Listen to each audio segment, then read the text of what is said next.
Desde el punto de vista académico, la salud pública es la consolidación de una serie de disciplinas científicas que se orientan a mejorar el estado de salud de la población, el estado de salud y el bienestar de la población.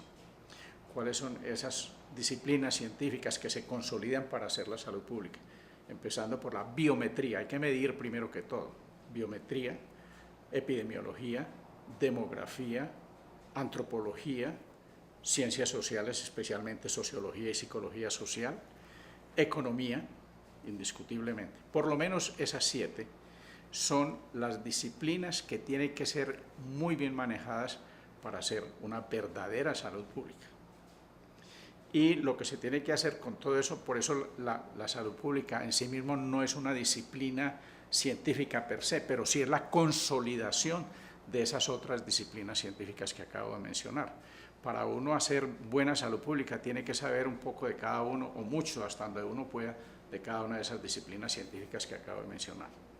Entonces, desde el punto de vista académico, eso es salud pública y como se puede ver, pues es muy complejo.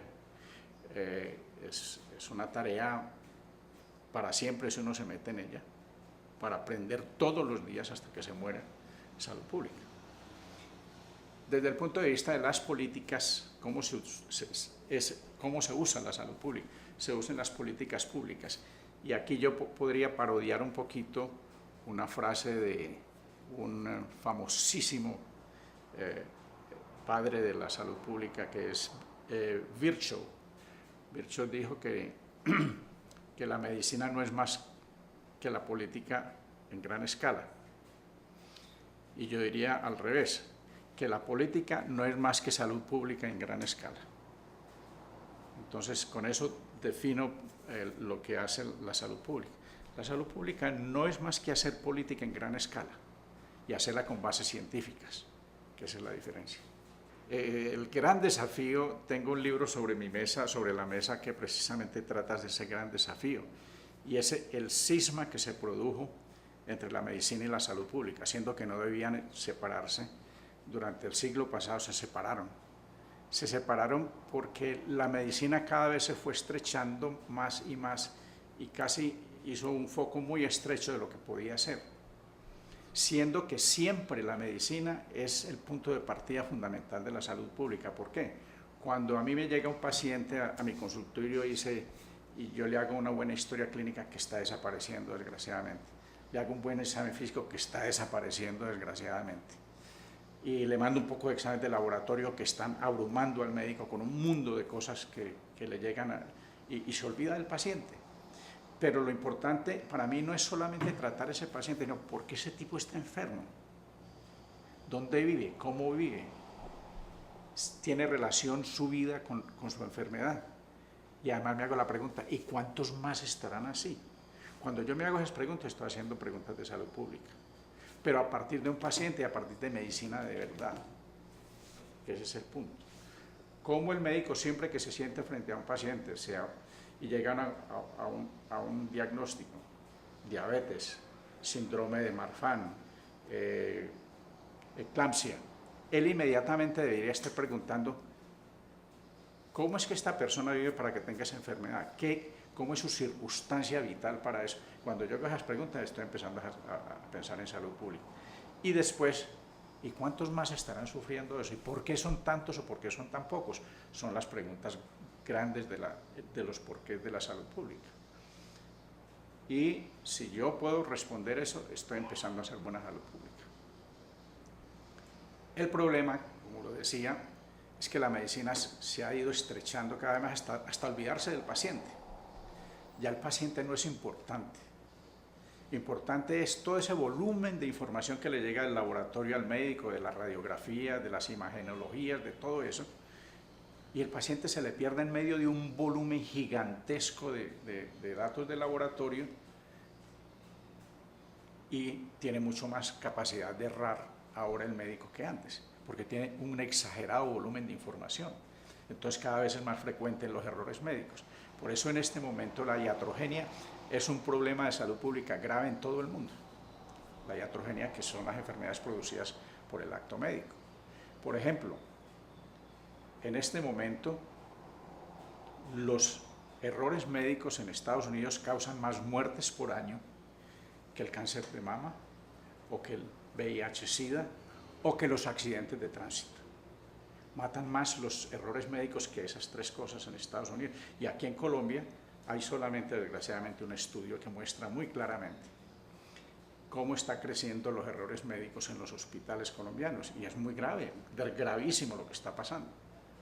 Pero es por esa pérdida del foco sobre la persona, sobre el ser humano, que le llamamos paciente. Es que ya no se llama paciente, se llama cliente. Y entonces, al llamarlo cliente, las perspectivas de cómo manejarlo cambian dramáticamente. Entonces, y eso es un problema de salud pública muy grave, muy grave.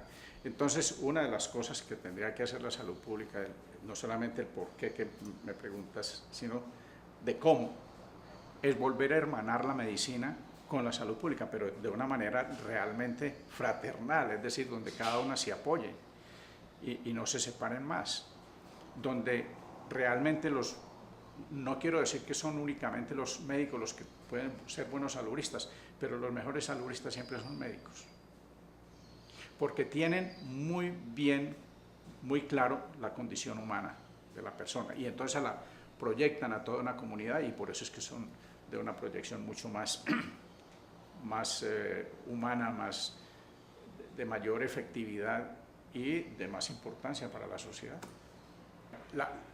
Cuando uno habla de políticas con S, quiere decir de propuestas, de guías, de normatividades, de leyes, etcétera, para resolver un problema en la población, en general, en un país o en un departamento o en un municipio o en una escuela.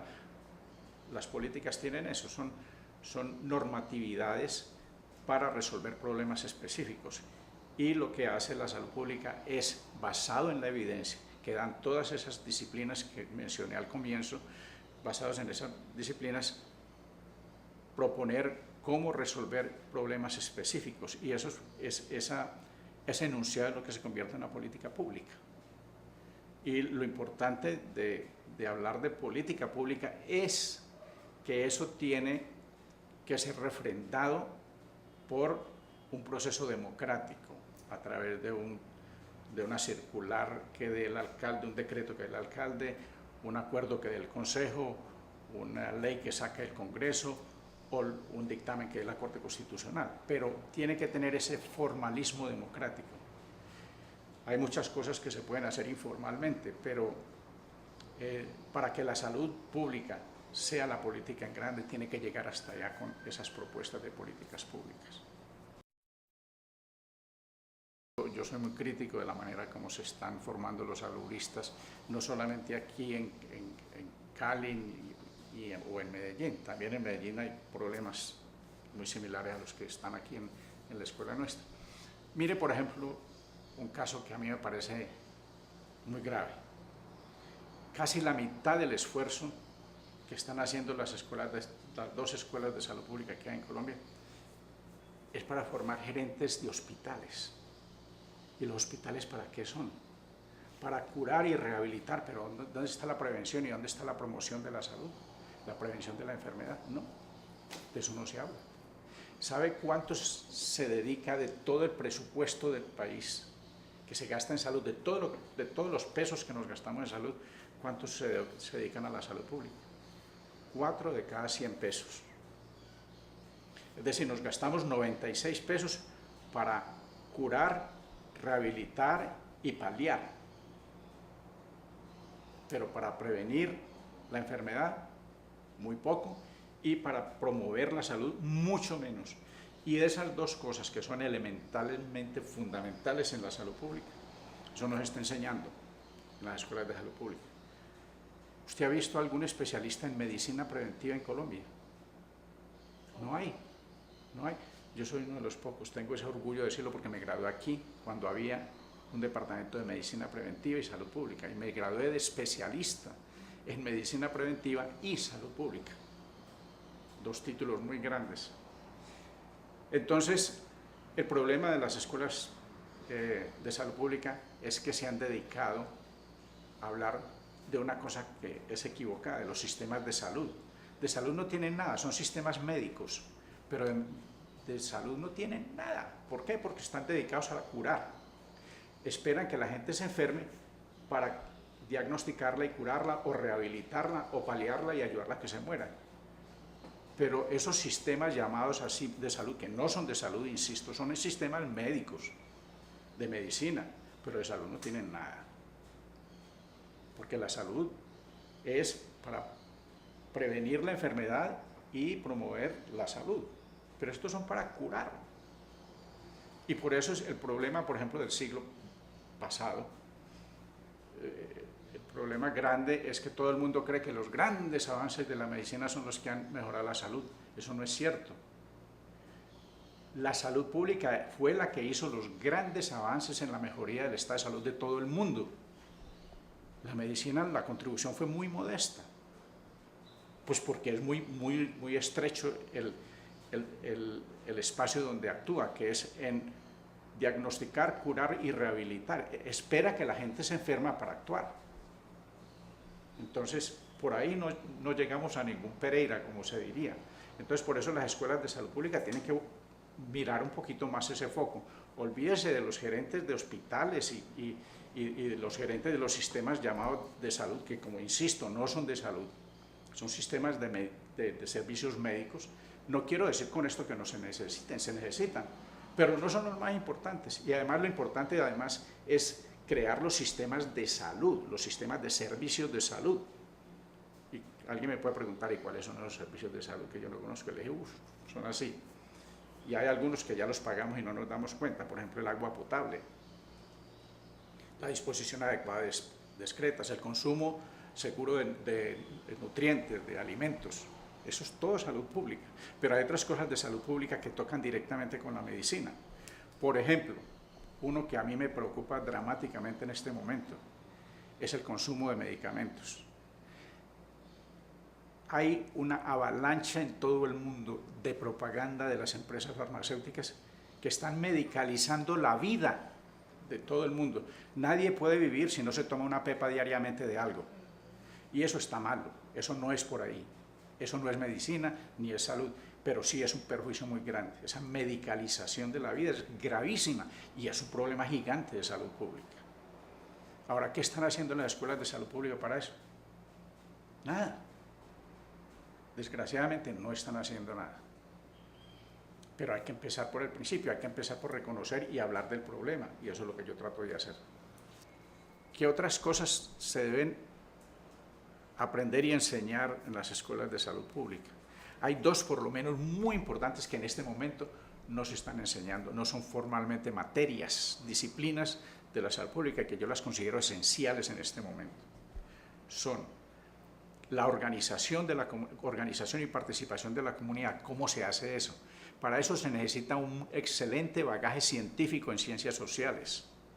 Tiene que conocerse mucho de psicología social, de teorías del comportamiento, porque se habla mucho de participación de la comunidad, pero un momentico, nosotros no podemos poner a participar la comunidad sin primero organizarla. Y para organizarla hay varias formas de entender y organizar una comunidad, y eso es lo que hay que aprender. Cómo organizar una comunidad para que participe. ¿Y por qué es tan importante la organización y la participación de la comunidad como un elemento central del conocimiento del saludista? Porque de esa manera es como se crea capital social para mejorar la salud. Cuando hay esa riqueza de la organización comunitaria, donde como se dice con una palabra que no me gusta, cuando se empodera a la ciudadanía sobre sus derechos a la salud. Pero para eso tiene que estar muy bien organizada y debe saber cómo participar. Y eso no se está enseñando, desgraciadamente. La organización y participación de la comunidad, se habla de ella, pero eso es un aspecto científico muy importante, que se necesita la consolidación de disciplinas como las que mencionaba antes para poder hacer una buena organización y saber cómo hacer participar a la comunidad. Toda la antropología, las ciencias sociales, la demografía, la economía, todo eso ayuda a que yo pueda plantear claramente y de manera efectiva la organización de la comunidad para participar. Dígame, ¿cuál Secretaría de Salud de este país tiene una división o una unidad de organización de la comunidad? Ni una. Y el 80% del tiempo lo gasta el señor secretario buscando la plática para el régimen subsidiado. El 80% de su tiempo se va para buscar la plata para curar, para darles servicios curativos, y solamente un 20% para hacer algunos esfuercitos en salud pública. Eso es lo que hacen las secretarías de salud.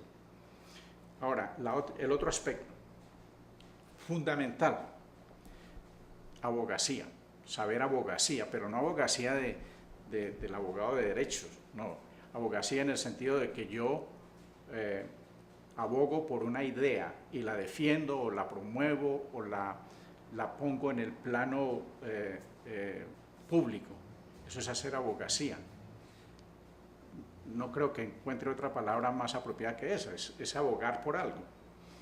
Y la abogacía requiere de una formación muy grande en ciencias políticas, de nuevo en sociología, en psicología social, y sobre todo tener una mente con un enfoque multidisciplinario, porque yo tengo que ir como saludista a defender ante el secretario de Urbanismo.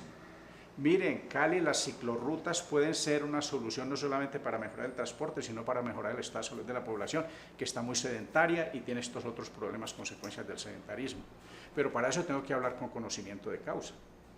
Dice, el sedentarismo produce estos efectos en el cuerpo humano. La medicina está ahí presente. Pero cómo yo saco eso y lo vuelco a la sociedad es cuando yo empiezo a hacer abogacía y a hacer políticas públicas. Es cuando yo le diga al señor secretario de Urbanismo, usted debería hacer una propuesta de política pública ante el Consejo de que esta ciudad de Cali todo el mundo debe cuidar sus andenes por obligación. Aquí no hay por dónde transitar en los andenes. Pero creen que si lo dice un salubrista, eso no es parte de... Es muy importante que un salubrista sepa que una ciudad sin andenes como Cali eso contribuye a disminuir la calidad de vida y por supuesto la salud, y además contribuye a accidentes de tránsito, a fracturas, a un poco de problemas, y además la gente no quiere caminar en la calle porque no tiene por dónde.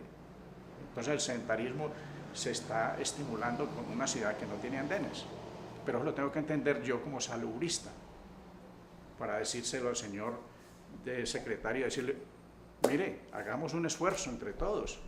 Y entonces tengo que convencer al secretario de Urbanismo, pero tengo que convencer al secretario de Hacienda y a los señores concejales que dicten un acuerdo municipal que le diga a todos los dueños de sus predios, usted tiene un pedazo de andén y usted tiene la responsabilidad de mantenerlo bien, y si no le va a poner una multa.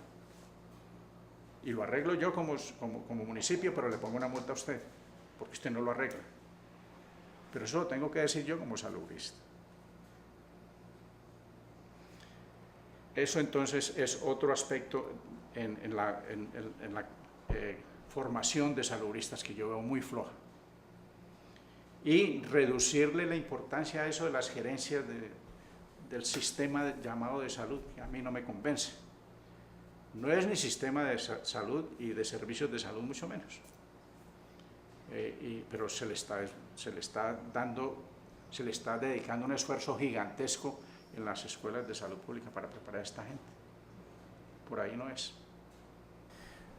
Yo he hablado con personas de la escuela sobre los problemas que tiene la escuela, y desde que yo era jefe del departamento de medicina social de esa época, yo vislumbraba que empezaba a haber un problema muy serio, y era la falta de una escuela de pensamiento en salud pública dentro de... Entonces, esta escuela debe hacer un esfuerzo por crear, porque no la tiene, crear una escuela de pensamiento, es decir, que todos sus miembros estén pensando sobre una base teórica de cómo debe ser la salud pública. Que hayan discrepancias, fantástico, pero lo importante es que estén pensando. Pero eso no existe, desafortunadamente. Cada uno está metido en su disciplina y en dar sus cursos, pero no hay ese esprit de corps que haga que se genere una escuela de pensamiento. ¿Qué es eso de una escuela de pensamiento? Es decir, donde todos estemos diciendo estos problemas se resuelven de esta manera con estas disciplinas científicas. Eso le hace falta a la escuela.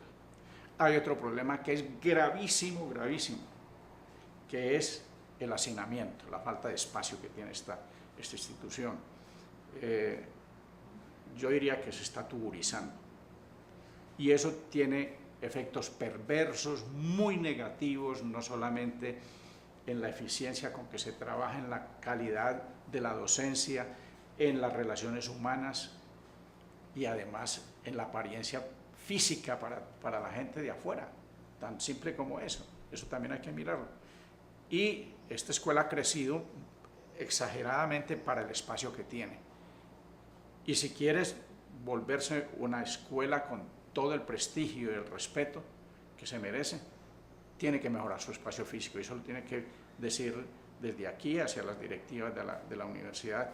Hay que conseguir más espacio físico para esto, si no, la escuela sufre mucho por eso, pero se queda callada, desgraciadamente. Pero esto hay que decirlo, y tal vez no solamente decirlo, sino gritarlo, para que las directivas de la universidad y las directivas de la escuela hagan algo por mejorarle el espacio físico a esta institución. Esto, de la manera como está, a mí me da muchas veces pena entrar y ver la situación en que está esta escuela, la tuburización en que se encuentra. Ese es otro punto. Otro que es muy importante y es relativamente fácil de mejorar son las técnicas docentes. Para hablar de lo de organización de la comunidad, cómo una escuela de salud pública debía hacer un programa docente de organización de la comunidad, pues yo no lo haría aquí dentro de las cuatro paredes. Yo me llevo a mis estudiantes, como sí lo hice además, cuando hice el primer programa que se hizo de organización de la comunidad en Colombia, lo hice aquí en este departamento, un programa de 4 meses para los estudiantes de posgrado, que se llamaba así, Organización de la Comunidad. El primer día de clases estaban esperando, eran 6 residentes de salud pública, estaban esperándome abajo, y yo llegué y le dije a un chofer que tenía la escuela de salud pública con una camioneta: ¿está listo, Posada? Y me dijo, sí. Y entonces les dije a los 6 muchachos, les dije, por favor, nos montamos en la camioneta. Y dijo, ¿y dónde va a dar la clase? Y le dije, ya les digo. Los monté en la clase, me lo llevé para Villarrica y le dije, aquí vamos a empezar el curso de organización de la comunidad. Vayan, denle vueltas a Villarrica, al pueblito de Villarrica, por todos lados, y nos reunimos en 2 horas en un barcito que había, y ahí me van a contar ustedes qué fue lo que vieron, a ver qué es lo que pueden aprender echando ojo, nada más, observando. Pues de allá nos venimos, se suponía que iba a ser de 2 horas, nos venimos por la tarde porque todo el mundo habló 10.000 cosas que nunca en su vida soñaron ver, pero que por primera vez, por el hecho de estar sin un, ¿cómo se dice?, sin una cartilla, yo les dije, vayan y observen, es todo lo que tienen que hacer, observen, porque es la primera cosa que tienen que aprender, tener habilidad y destreza de observación en la comunidad. Y vinieron y contaron 10.000 cosas que vieron, y todo el mundo quedó aterrado. Dijo, pero yo no pensé que uno podía ver tantas cosas en una comunidad. Le dije, bueno, pero ese es el comienzo. Y así fue la primera clase, fue esa. Y luego empezaron ellos mismos a decir, bueno, ¿y qué más podemos aprender de esa comunidad? Y entonces ya eso estaba apoyado por teoría. Yo les daba documentación bibliográfica para que leyeran, pero vayan allá, miren y vuelven, y nos reuníamos ya aquí para hacer discusiones. Entonces, esto es un ejemplo simple de las técnicas docentes que se usan hoy, tienen que ser muy diferentes, y sobre todo si estamos hablando de salud pública, estamos hablando de poblaciones. Entonces, la unidad de observación debe ser una población, puede ser un barrio, inclusive a veces puede ser una institución, pero tiene que ser una unidad poblacional clara y sobre ella trabajar. Y utilizar obviamente medios audiovisuales, como esos son los que menos problemas tienen. Pero ese sería otro aspecto que habría que mejorar sustantivamente. Y el cuarto, que creo que ya lo mencioné, es incorporar como obligatorias condición sine qua non nadie se puede graduar como especialista en salud pública, que debe aprender teorías y prácticas de organización y participación comunitaria y abogacía en salud. Sin eso no debería graduarse. Yo creo que esos dos elementos hacen la diferencia entre un salubrista que es efectivo y uno que no lo es en el futuro inmediato, quiero decir.